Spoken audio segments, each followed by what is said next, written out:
Οκ. Πάμε, ποιος θα ξεκινήσει? Ωραία.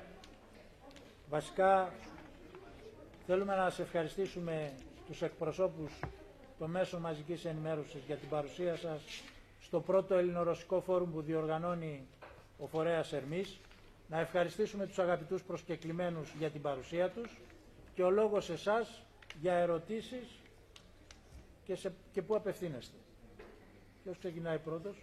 Κύριος Διαμαντίδης.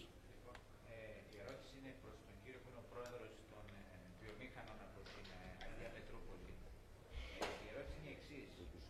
Εκτός από την ΔΕΠΑ και 2-3 ακόμα κινήσεις που γίνανε κυρίως στην περιοχή της Χαλκιδικής με την εξαγορά κάποιων ξενοδοχείων, δεν έχουμε δει κάτι άλλο μέχρι στιγμής από τη ρωσική πλευρά. Δηλαδή υπάρχουν πολλές ανακοινώσεις, αρκετή θα έλεγα εγώ θεωρία, αλλά στην πράξη δεν έχουμε δει κάτι το οποίο να είναι πολύ συγκεκριμένο. Έχετε εσείς κάποια εξήγηση γι' αυτό? Πρέπει να περάσει κάποιος χρόνος δηλαδή που απαιτείται για να δείτε το έδαφος και πόσος χρόνος θα είναι αυτός? Υπάρχει κάτι πιο συγκεκριμένο που μας διαφεύγει εμάς?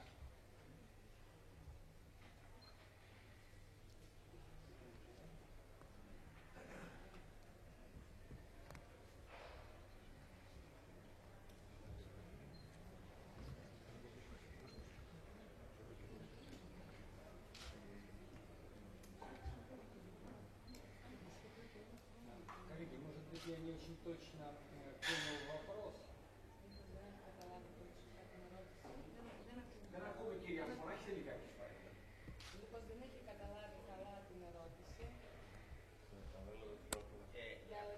Ναι, απλά ότι αν γνωρίζει αν υπάρχει ενδιαφέρον ρωσικό για επενδύσεις στην Ελλάδα, πέρα από τα όσα ήδη γνωρίζουμε.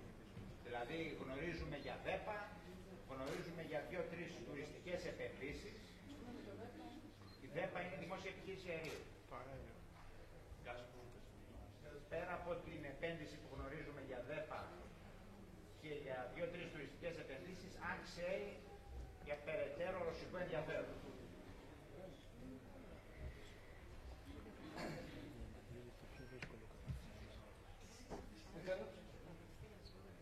Я могу сказать на ваш вопрос, дать абсолютно широкий ответ. Я прилетаю в Грецию как к себе на родину, потому что вы центр православия. И чем больше российских бизнесменов будут прилетать в Грецию как к себе на родину, тем сильнее будет экономика Греции. И это не важно, газ это, нефть это, туризм это, православие это, строительство. Направление бизнеса не важно. Δεν έχει να κάνει, θα είναι αέριο, θα είναι τουριστικό, θα είναι κάποιες εξαγωγές. Я не просто прилетаю в Грецию, у меня есть дом в Греции, на Халкидике. Δεν έρχεται απλά στην Ελλάδα, έχει και κάποιο οικόπεδο στην Χαλκιδική. И моя семья, находясь в Греции, чувствует себя комфортно, так же, как и в Санкт-Петербурге. Η οικογένειά του νιώθει εδώ τόσο ασφαλής και τόσο άνετα όπως και στη Αγία Πετρούπολη. И в Европе, а я был во всех странах Европы, нет такой страны, где бы бизнесу России было бы так же благоприятно развиваться, как в Греции. Και όπως στην Ευρώπη και γίνεται σε πάρα πολλές χώρες της Ευρώπης, τέτοια ανάπτυξη της οικονομίας όπως είναι στην Ελλάδα δεν έχει δει ξανά στην άλλη Ευρώπη. Наше правительство Санкт-Петербурга воспринимает Грецию как духовный центр православия. Η πολιτική της Ρωσίας δέχεται την Ελλάδα όπως ορθόδοξη. Мы принимали мэра Греции в Санкт-Петербурге буквально в прошлом году. Δεχόμαστε το Υπουργό στο Αγίου Πετρούπολη πέρσι. И мы уверены, что дальнейшие контакты между бизнесом России и Греции Πιστεύουμε ότι στο μέλλον, ότι θα κάνει η Ρωσία και η Ελλάδα, будут соответствовать стабильности, повышению стабильности Европы. θα είναι σταθερά και αυξημένα στην Ευρώπη. Поэтому кому-то в Европе это может не нравиться. Αλλά πιστεύω ότι σε κάποιες τις ευρωπαϊκές χώρες δεν θα τους αρέσει αυτό. Αν μου επιτρέπετε, Πρόεδρε, Ο Δήμαρχος θέλει κάτι να προσθέσει, κύριε δημοσιογράφε. Αυτό το φόρουμ, αυτό που έχω τουλάχιστον εγώ συνειδητοποιήσει, δεν ανακοινώνεται μόνο για τις μεγάλες επενδύσεις. Αυτό το φόρουμ έχει στόχο την ανάπτυξη εμπορικών σχέσεων σε όλα τα επίπεδα τα επαγγελματικά. Από τον μικρότερο επιχειρηματία, από μια εταιρεία που παράγει κεριά, μέχρι μια μεγάλη εταιρεία τουριστικών εγκαταστάσεων. Θέλω να πω ότι η έννοια τέτοιων φόρουμ, και το τονίζω πάλι όπως το είπα και στην εισήγησή μου, είναι εξαιρετικά σημαντικό το ότι δεν είναι σε κρατικό επίπεδο, είναι πρωτοβουλία των επιμελητηρίων. Αυτό είναι το πιο σημαντικό από όλα. Δεν αρκούν δηλαδή, δεν φτάνουν οι μεγάλες επενδύσεις για την ανάπτυξη μιας χώρας. Αυτό που είναι απολύτως απαραίτητο είναι η ανάπτυξη προσωπικών σχέσεων, γι' αυτό γίνονται και οι συναντήσεις σε B2B. Κυρία Μαφιοπούλου, έχετε το λόγο.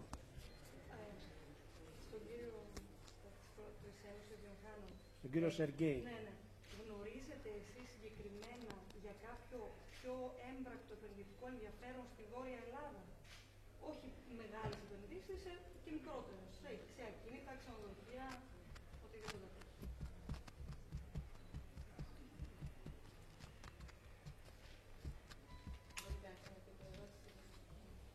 Εάν γνωρίζει ο ίδιος ενδιαφέρον Ρώσων επιχειρηματιών για επενδύσεις στη Βόρεια Ελλάδα, που να είναι έτσι λίγο πιο πρακτικό, πιο συγκεκριμένο.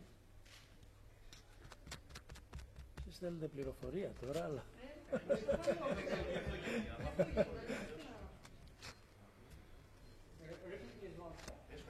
Okay, can I speak in English? Are you aware of any investment interest in northern Greece? Any specific interest? I mean. Yep, I see. I will answer in Russian language. That is why I think. Я знаю десяток российских бизнесменов, которые готовы вложить свои деньги в развитие Греции. Your translator doesn't.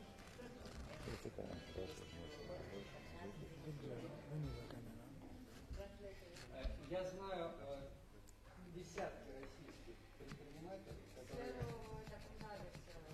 которые готовы вложить свои деньги в Грецию. Это мои друзья. Это друзья моих друзей. Это члены торгово-промышленной палаты Санкт-Петербурга. Это многие бизнесмены из Москвы.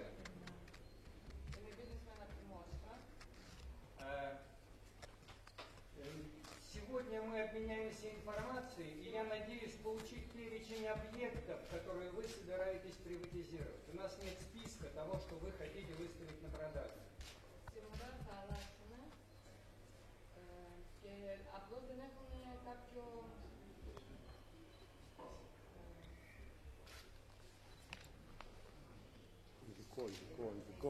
Ειδικό.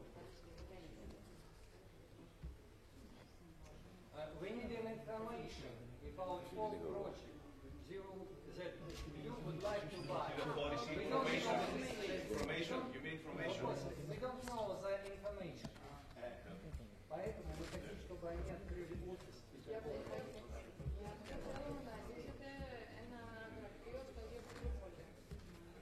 Открыть офис в Петербурге.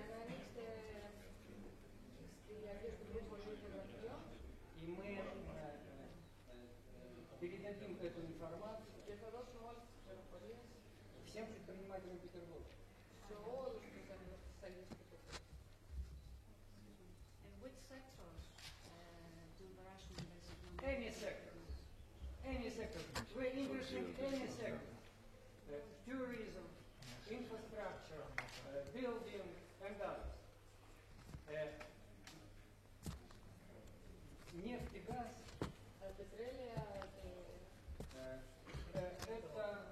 это не тот сектор, который я представляю. Я представляю другой сектор. малого и среднего бизнеса. Αυτός είναι του μικρού και μεγάλου business. It's okay? Καλυφθήκατε. Did you face any problems when Of course I saw. you acquired The plot of land. the plot of land in Χαλκιδική. Χαλκιδική? Did you face any problems when you bought the plot of land? Your plot of land. Your plot of land. In Παλιούρη. In Payur I decided all problems. I had small problem. Я имел некоторые проблемы, Είχε μερικά προβλήματα, но я их решил. αλλά τις έλυσε.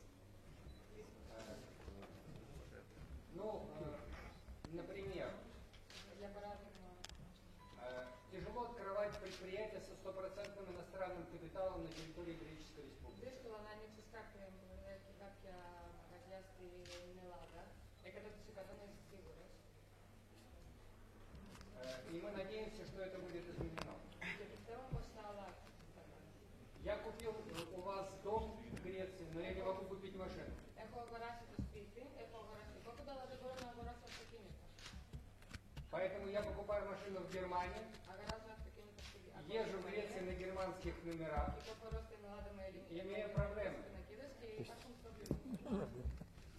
Why? Why? Проблема? Ну, потому что, мне кажется, что греки к русским относятся лучше, чем к немцам. Επειδή πιστεύω ότι οι Έλληνες στους Ρώσους συμπεριφέρονται πιο καλά από τους Γερμανούς. It's a joke. The number in my car is a number from Germany in my car. Because I could not buy the car in Greece. Your legislation. Κύριε Χατζηλίδη, έχετε το λόγο. Όσους συνδράμει στις προσπάθειες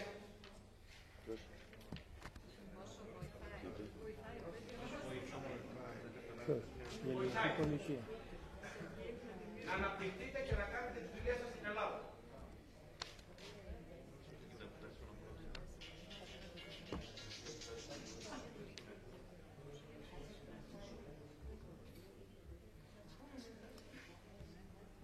Έχω την εντύπωση ότι εσείς θα θέλατε μόνο το Ρώσο.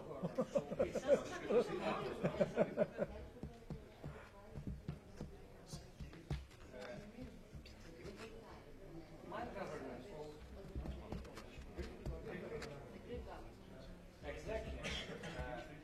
Нам помогает и греческое правительство, Μας βοηθάει και η и ваши представители в Санкт-Петербурге. στην Αγία Πετρού. Если у меня возникают проблемы, я обращаюсь к генеральному консулу Греции в Санкт-Петербурге. Υπάρχουν κάποια προβλήματα και λέω στο πρόξενο της Ρωσίας, της Ελλάδας στη Αγία Πετρούπολη. Теодорису Безакису. Θεοδωρός Κοζάκης. Безакису. И он помогает нам. Και μας От имени βοηθάει греческого правительства. από το όνομα της И более того, он принимает участие во многих мероприятиях, которые проводятся на территории Санкт-Петербурга. κάνει πολλά, έρχεται και κάνει πολλά πράγματα και ενδιαφέρεται για αυτό που γίνεται στα Αγία Πετρούπολη. Мы вот как раз разговаривали с господином мэром Салониковым о том, что сегодня в Стрельно, резиденции президента Российской Федерации, Ότι σήμερα με το πρόεδρο της Ρωσίας открыта выставка красот Северной Греции. ανοίξαμε μια έκθεση ομορφιές της Ελλάδας. И она сделана в том числе и поддержкой вашего правительства и вашего генерального консула. Και δημιουργούμε μαζί μου την Υπουργεία της Ελλάδας και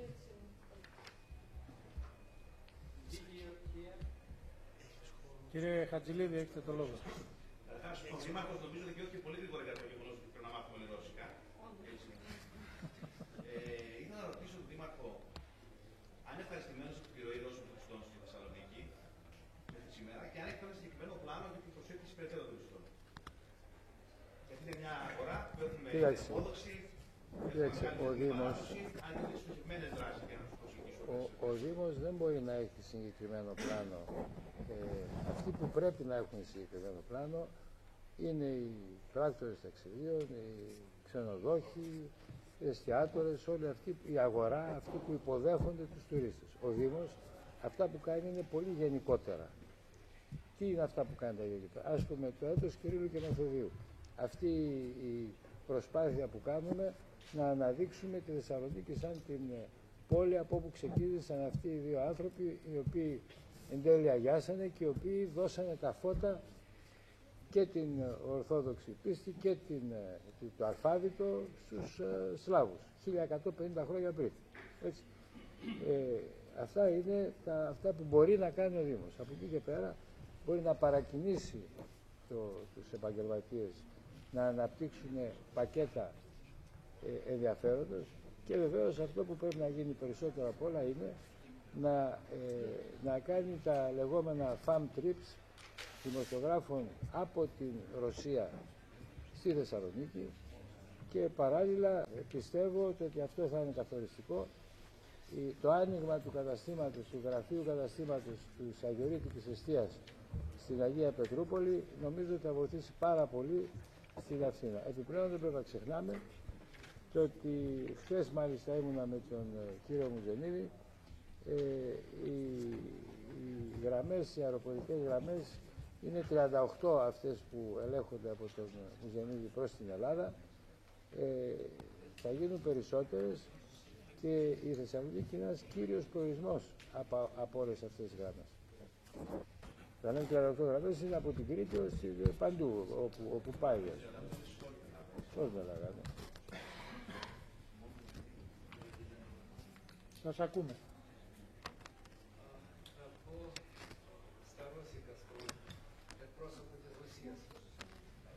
Вы в курсе, что греки Санкт-Петербурга вносят, значит, дар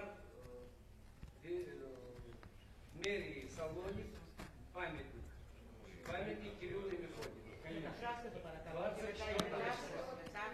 24 Μαΐου οι Έλληνες της Άγιας Πετρούπολης κάνουν δώρο ένα άτομο, ένα μνημείο του Κυρίλλου και Μефόδιου. Κύριε Δήμαρχε, πού θα είναι αυτό το... Ήδη αν πάτε δίπλα στην εκκλησία του Αγίου Κυρίλλου και Μεθοδίου θα δείτε που ετοιμάζεται το βάθρο πάνω στο οποίο θα στηθεί το άγαλμα. Εντάξει, εκεί πρέπει να καλέσουμε κόσμο και να ξέρουμε βεβαίως. θα είναι πρωινές ώρες. Είναι ένα διήμερο. Γιατί μετέχουν το πρόγραμμα, δεν το έχω πρόχειρο τώρα, αλλά μετέχουν πέρα από την αντιπροσωπεία που θα έρθει από την Αγία Πετρούπολη, μετέχουν αντιπροσωπείες από τη Σλοβακία. Η Σλοβακία έκανε δωρεάν ένα πάρκο από την άλλη μεριά, το οποίο θα είναι το πάρκο της Σλοβακίας. Έχει, συγκεκριμένα ήταν τις προάλλες ο πρόξενος, ο πρέσβης της Σλοβακίας, η Μπρατισλάβα, υπενθυμίζω ότι έχει σχέση ιδιαίτερη με τη Θεσσαλονίκη, ένα σύμφωνο φιλίας, και θα έρθουν και από τη Βουλγαρία και από την είπαμε τη Ρωσία, από τη Σλοβακία, από τα Σκόπια. Θα είναι πρωινές ώρες ή το απόγευμα? Και πρωί και απόγευμα. Τον κόσμο πότε θα καλέσουμε, ποιες ώρες?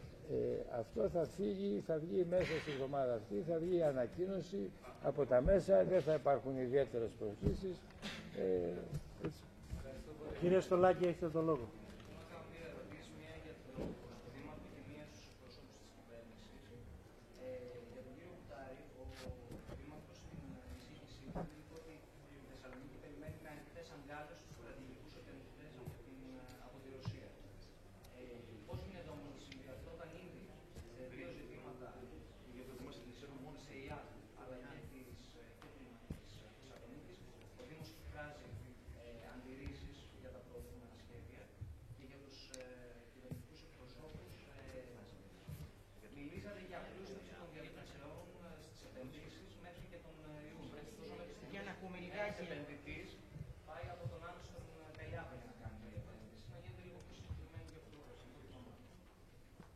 Για να απαντήσω πρώτος εγώ, Ο Δήμος δεν είναι αντίθετος στις ειδικοποιήσεις, με λάθος εικόνα έχεις.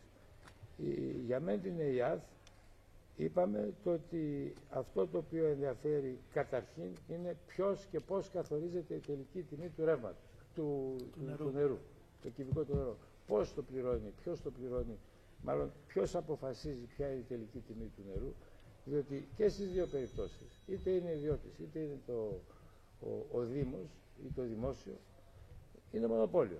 Έτσι. Λοιπόν, πρέπει τα κριτήρια που καθορίζουν την τιμή του νερού είναι πάρα πολύ βασικά. Και το δεύτερο, μην ξεχνάμε ότι είναι και η αποχέτευση μέσα.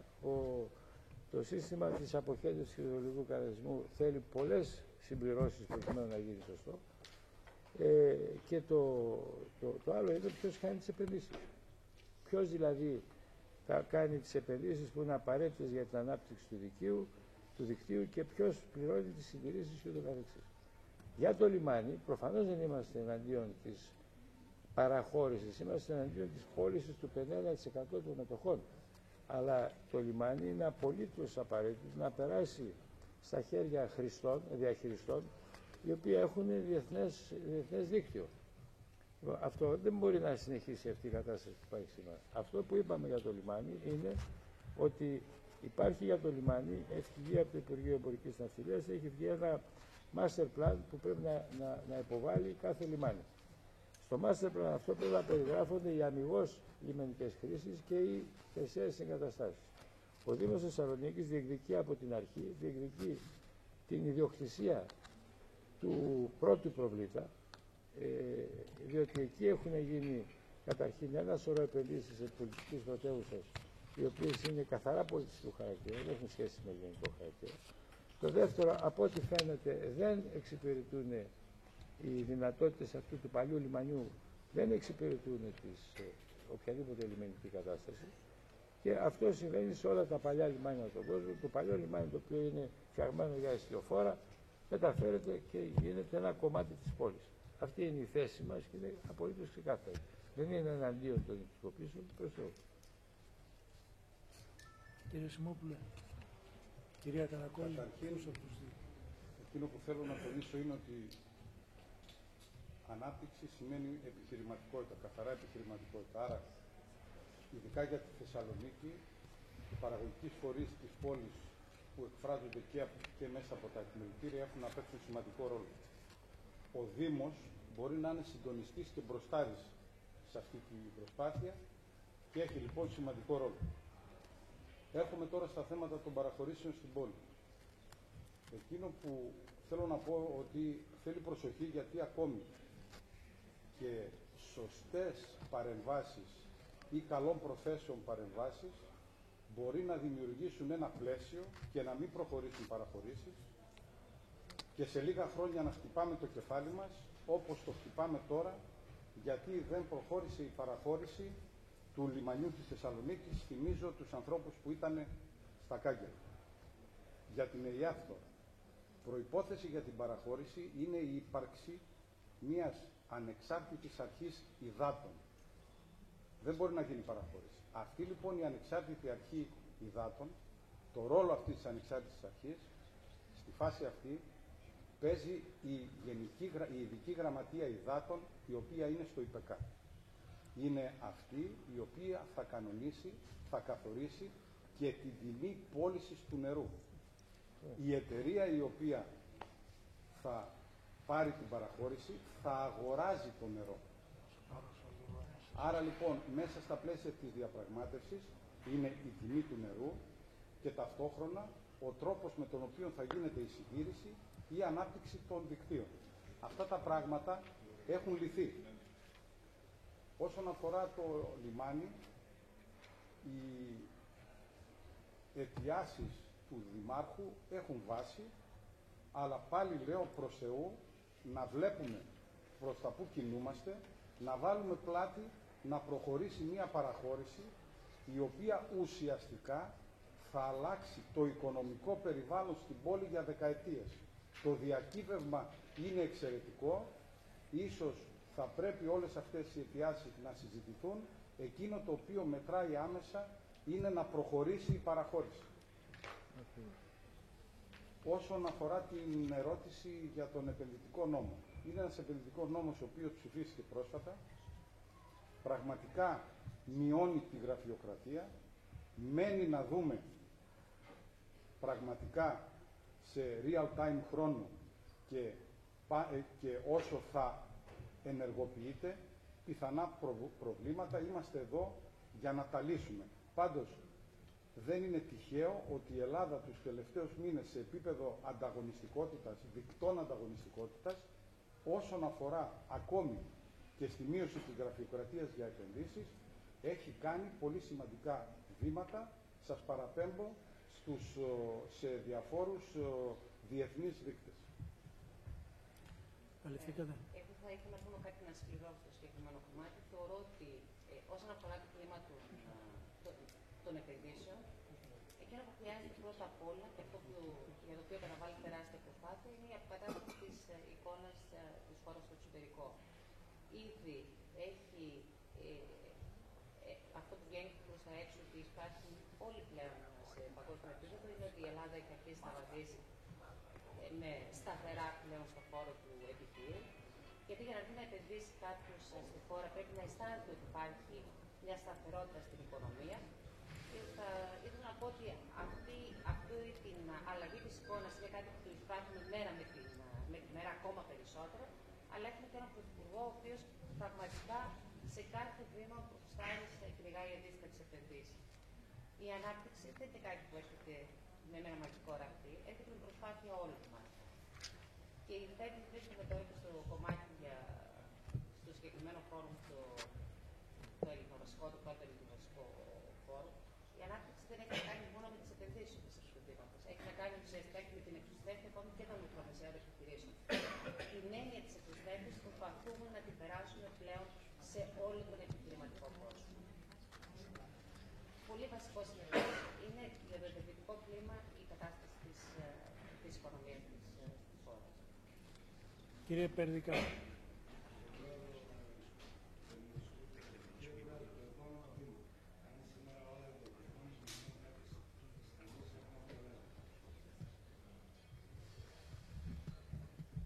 Ο σκοπός του Ελληνορωσικού Κέντρου, αγαπητοί μου και αγαπητές, είναι βλέποντας επιχειρηματίες σε εποχή κρίσης τα οικονομικά προβλήματα που έχουν, το τζίρο να πέφτει, το ελληνικό ΑΕΠ να πέφτει σε μεγάλο βαθμό, αποφάσισαν ότι πρέπει να στραφούν, να γίνουν πιο εξωστρεφείς και να εξάγουν τα προϊόντα τους. Δυστυχώς τα νούμερα μας σαν χώρα είναι ελάχιστα. Μου κάνει εντύπωση γιατί βλέπω περιμένετε από τον στρατηγό, τον κύριο Σεργέη, να σας πει τι θα κάνει για την Ελλάδα. Κατά τη γνώμη μου πρέπει εμείς να κάνουμε για την Ελλάδα πρώτα αυτά που δεν είχαμε κάνει εδώ και χρόνια.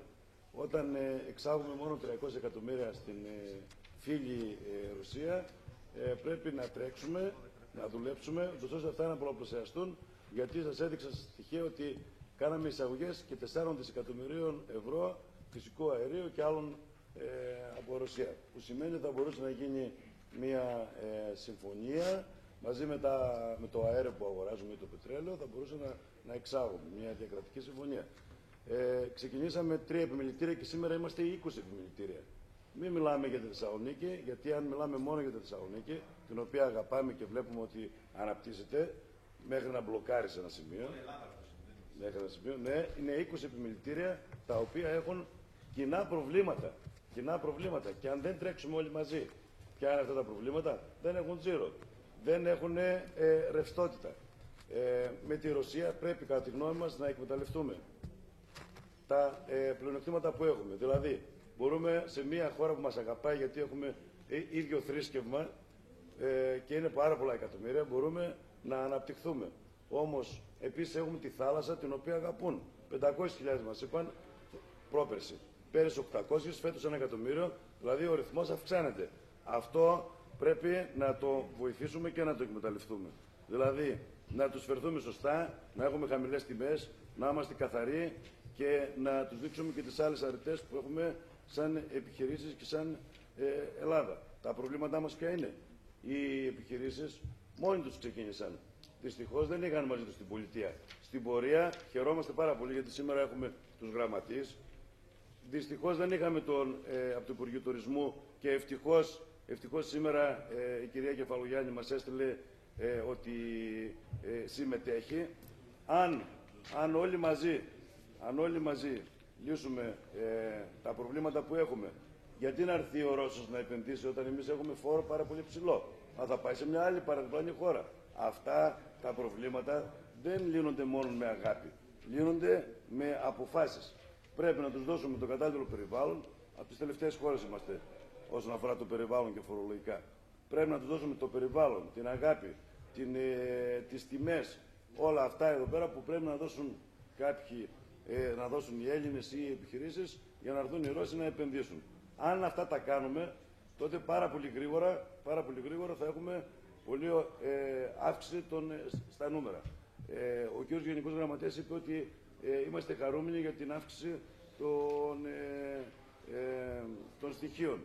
Εμείς σαν επιχειρηματίες μας αρέσει, αλλά δεν είμαστε χαρούμενοι γιατί όταν η χώρα χάνει από τα 240 δις ΑΕΠ πάει στα 200, χάνει δηλαδή 40 δις περίπου, τότε με μικρές αυξήσεις στα στοιχεία που έχουμε των εξαγωγών δεν είναι ικανοποιημένοι. Κατά τη γνώμη μας πρέπει όλοι μαζί πρέπει να δουλέψουμε πολύ γρήγορα για να έχουμε τα επιθυμητά αποτελέσματα. Ευχαριστώ. Ο λόγος σας. Υπάρχει κάποια σκέψη να πραγματοποιηθεί ένα αντίστοιχο φόρουμ σε κάποια πόλη της Ρωσίας? Συνέχεια, απλά διοργανώνεται ήδη σε λίγες ημέρες φόρουμ ελληνορωσικό, διοργανώνεται από το Σύνδεσμο Εξαγωγέων Βορείου Ελλάδα, θα γίνει στη Μόσχα σε συνεργασία με το Go International μαζί με την Europol. Απλά η λογική όλων αυτών των φόρουμ είναι πραγματικά να βάλουν και τις μικρομεσαίες επιχειρήσεις.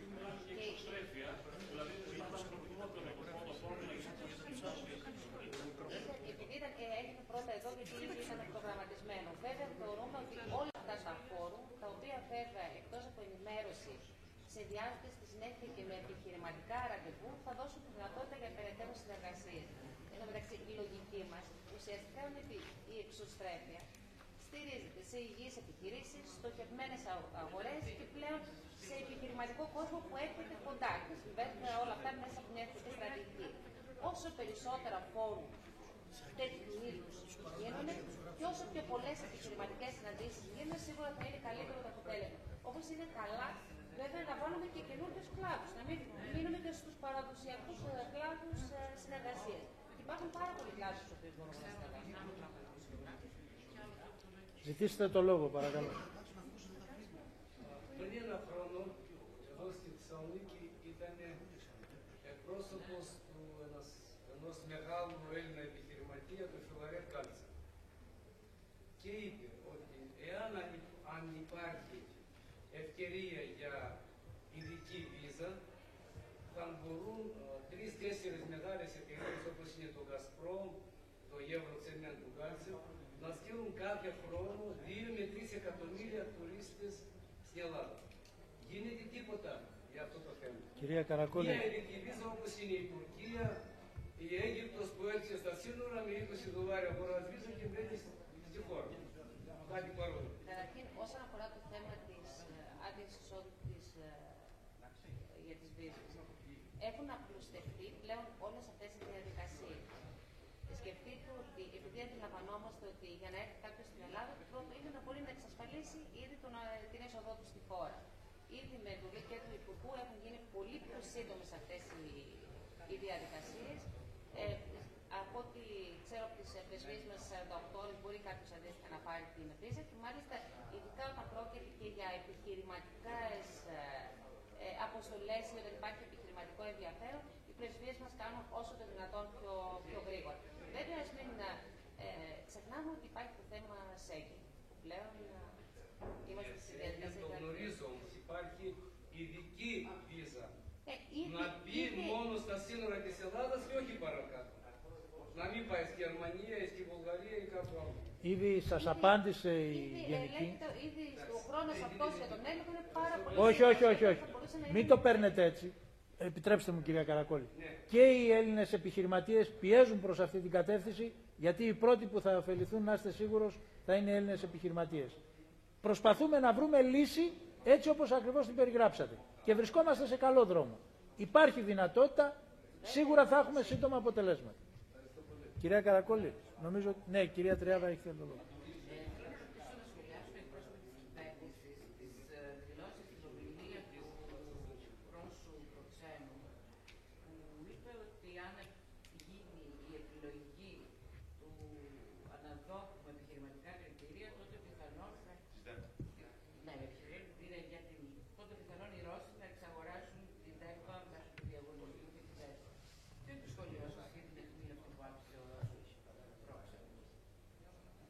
Βέβαια θα απαντήσω γιατί η κυβέρνηση έχει μια συνολική λειτουργία. Είναι ένα θέμα που δεν το παρακολουθώ. Είμαι Γενικός Γραμματέας Υποδομών. Εκείνο που γνωρίζω είναι ότι οι διαδικασίες κινούνται με τρόπο άψογο. Φαντάζομαι ότι έχει κατατεθεί η προσφορά, αξιολογείται, είναι ένας υποψήφιος επενδυτής, δεν μπορώ να πω περισσότερο. Πρώτον, γιατί δεν ξέρω τη διαδικασία, αλλά εκείνο που μπορώ να διαβεβαιώσω είναι ότι οι διαδικασίες γίνονται με ένα άψογο τρόπο. Να σας πω και δράτω με τις ευκαιρίες. Πολύ σύντομα ο Πρωθυπουργός θα πάει στην Ρωσία, οπότε πιστεύω ότι θα δοθούν λύσεις σε προβλήματα που απασχολούν το διαδικαστικό. Ορίστε. Θα το δούμε αυτό. Κύριε Εγγυλή, ζητήστε το λόγο. Σε όλες αυτές τις διαδικασίες υπάρχει μια νομιμότητα η οποία στηρίζει πάντως υπάρχει. Έτσι μπορούμε να κάνουμε την Ελλάδα. Ναι.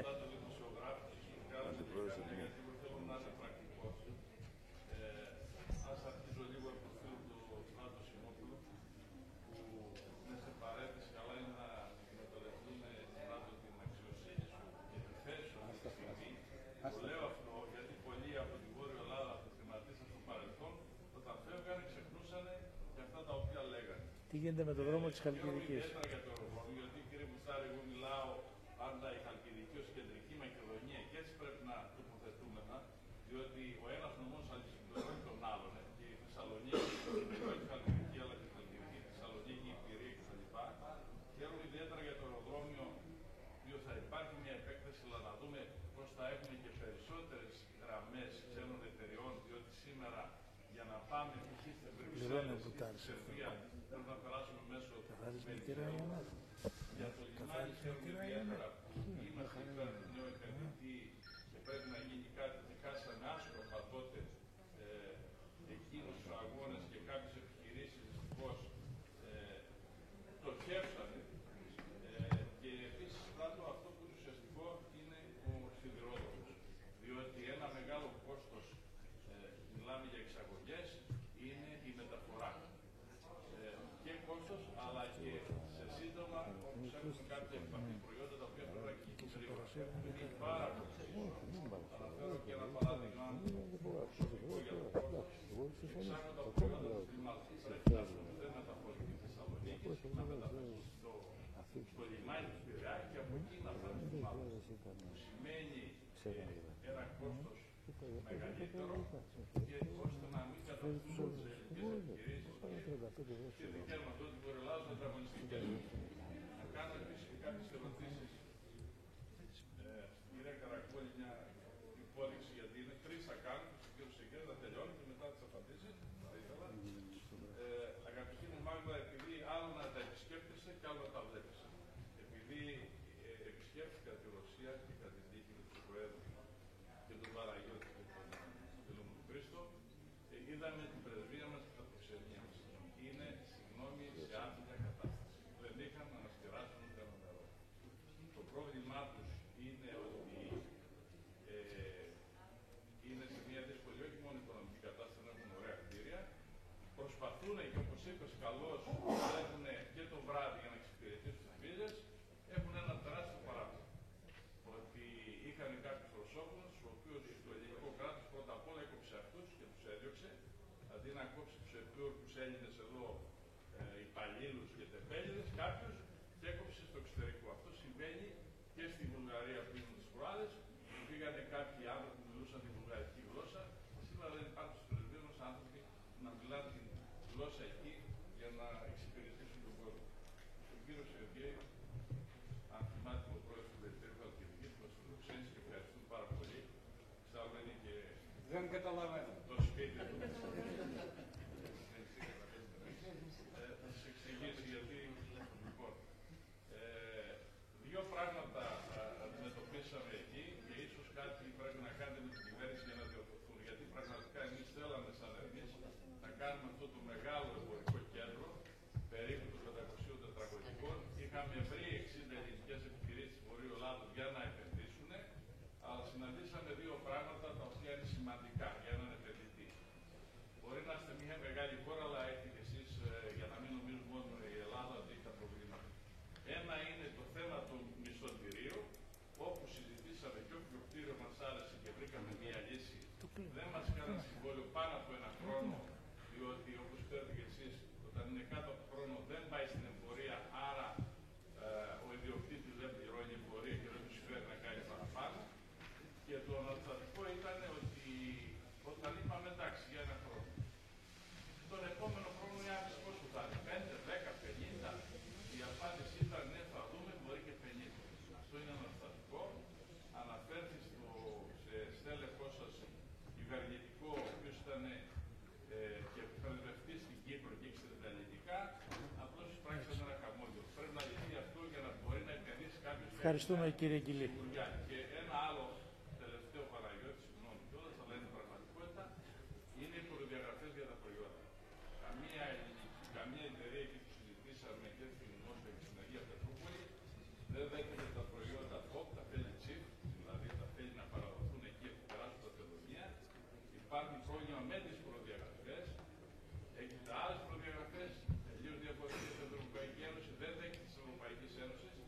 Είναι αναστατικό σε κάποιον να κάνει εξαγωγές, διότι πρέπει για το προϊόν αυτό να κάνει ολόκληρη διαδικασία να περάσει, αλλά δεν ξέρει βέβαια ο πολιτής αν συνεχίσει τη συνεργασία και αν πέταξε τα χρήματά σας.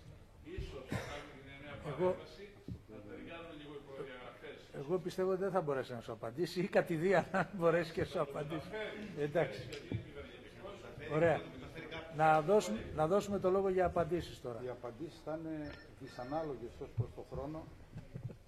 Να είστε σίγουροι. Λοιπόν, το επόμενο ΕΣΠΑ που λέγεται το Σύμφωνο Εταιρικής Σχέσης, θα το λέμε ΣΕΣ από εδώ και πέρα, θα έχει κυρίως σιδηροδρομικά έργα όσον αφορά συγκοινωνιακά έργα. Άρα λοιπόν αυτή είναι και μια κατεύθυνση και πανευρωπαϊκή και ελληνική. Ήδη έργα όπως είναι η σύνδεση του λιμανιού της Αλεξανδρούπολης, η σιδηροδρομική, γίνονται. Τέτοια έργα θα γίνονται σε όλη την Ελλάδα. Άρα λοιπόν η απάντηση είναι δεδομένη, ναι, είναι έτσι, προχωράμε. Για το αεροδρόμιο δεν έχω κάτι να πω. Εκείνο που έχω να πω είναι βέβαια σε όλα τα έργα λέμε ότι πρέπει να είναι έτοιμα το 2015 και το 2016. Σε όλα τα έργα υπάρχουν προβλήματα, τα λύνουμε και προχωράμε και εμφανίζονται και άλλα στο μέλλον. Άρα λοιπόν είναι ένας στόχος, είμαστε πάνω στο στόχο, ελπίζω να τα καταφέρουμε. Τα προβλήματα όμως είναι πάντα μπροστά μας. Πότε θα κινηθώ με το μετρό Θεσσαλονίκης, Για τις βίζες. Δεν νομίζω ότι είναι του παρόντος, επιτρέψτε μου. Μπορώ να απαντήσω όμως, δεν πειράζει. Δεν θα είμαστε πολύ πέρα από το παρόν χρονοδιάγραμμα που είναι το τέλος του 2016. Τα προβλήματα λύνονται, το πρόβλημα ρευστότητας της κοινοπραξίας λύθηκε, οι σταθμοί παραδίδονται και επίσης έχει κατατεθεί ήδη η νομοθετική ρύθμιση, η τροπολογία που λέγαμε, που θα επιτρέψει την κοινοπραξία και το δημόσιο μέσω της διαιτησίας να διαπραγματευτούν. Αυτό που λέω είμαστε 3 στα 3, από τον Ιούνιο θα νιώσουν οι Θεσσαλονικείς ότι η πορεία του μετρό έχει αναστραφεί της κατασκευής του με πολύ θετικό τρόπο. Κυρία Καρακόλη, σχετικά με... Όσον αφορά το θέμα με τις πρεσβείες μας, η αλήθεια είναι ότι ολόκληρο το διπλωματικό σώμα, που ξέρετε καλύτερα, καταβάλει τεράστιες προσπάθειες για την εικόνα της χώρας, γιατί είναι άλλωστε αυτή η εικόνα της χώρας στο εξωτερικό. Από εκεί και πέρα, εκτός από τον πρέσβη, γιατί όλοι οι επιχειρηματίες απευθύνεστε είτε στις πρεσβείες είτε στους συμβούλους εμπορικών οικονομικών υποθέσεων που έχουν στις πρεσβείες. Η αλήθεια είναι ότι οι συνθήκες με τις οποίες δουλεύουν δεν είναι πάντα η καλύτερη. Αρκεί να σας πω ότι τα περισσότερα γραφεία των Συμβούλων Εμπορικών Οικονομικών Υποθέσεων είναι μονοπρόσωπα. Που σημαίνει δηλαδή ότι είναι ένα σύμβουλο. Προσπαθούμε, όντως βέβαια, αντιλαμβάνεστε τη λιτότητα και τις περικοπές που γίνεται. Όπου χρειάζεται όμως προσωπικό για να διευκολύνει τους επιχειρηματίες, προσπαθούμε να κάνουμε μια στελέχωση. Με ελάχιστα βέβαια χρήματα και όπου κρίνεται απαραίτητο. Αλλά όπου είναι μονοπρόσωπο τα γραφεία, αντιλαμβάνονται εκεί τις δυσκολίες. Καταβάλει μια τεράστια προσπάθεια του Υπουργείου Εξωτερικών να κάνει εξυπηρετήσεις τέτοιου είδους τους επιχειρηματίες, ώστε να υπάρχει προσωπικό για να τους βοηθήσει, αλλά και τα αιτήματα είναι πάρα πολλά και οι άνθρωποι οι οποίοι εξυπηρετήσεις είναι λίγοι όταν έχουμε μονοπρόσωπα. Προσπαθούμε να κάνουμε το καλύτερο. Ευχαριστούμε. Κύριε Γκυλή, δεν ξέρω αν θα τα καταφέρει όμως να σας απαντήσει. Κύριε Σεργέη. Я хотел бы добавить словам мэра вашего города.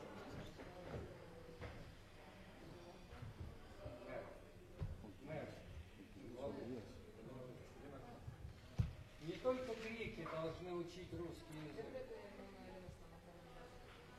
но и русские.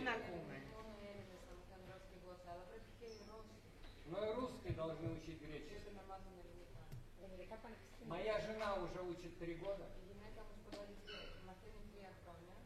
и говорит по-гречески без переводчика. Это первое. И второе. Когда я покупал недвижимость в Греции, благословлял меня настоятель Дымовского монастыря, это самый древний монастырь в России. Он грек. Поэтому мы духовно близки и должны объединять свои усилия в решении тех задач, которые вы только что говорили.